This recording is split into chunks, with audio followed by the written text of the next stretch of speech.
been cheating on him for 3 years with his best friend. We had 2 kids, 3 and 6 years old. And he could have walked away, should have walked away, could have.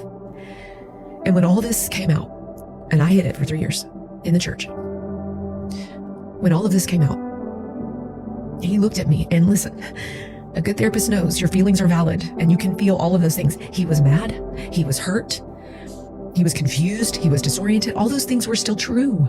None of that was underscored or not a part of his experience. But what was also a part of his experience, because he had been submitting and surrendering to the Lord so faithfully for so long, was he literally looked at me, and all I expected him to do was exactly what every man had done in my life, my dad, all these other men, was to leave. And instead, he looked at me and he said, Casey, I don't know how to not love you. That is when Jesus became my Lord. That is when I got grace for the first time in my life. I realized that is what Jesus had been saying to me all along. You don't understand, girl. You can run from me. You can hide from me. You can be mad at me. You can do all these things. And the reality is, I don't know how to not love you. Now, Christian husband sounds like a Christian simp. Now, guys, I covered several stories like this where the ladies say that, Jesus basically provided a way after the woman was getting her cheeks clapped on the outside for 3 years now. For 3 years. His best friend, and a lot of these stories is the woman's best friend, because a lot of times cheating is proximity. By proximity, somebody who's close or in the family or whatever have you.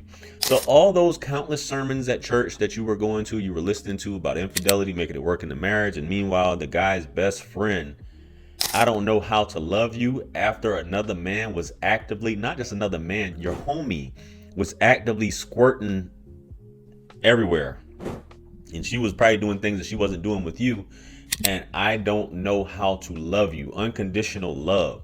Bro, think about him doing her the dirtiest. You know what I'm saying? Go on about your business. And it's always when they get caught is when they find Jesus for some reason.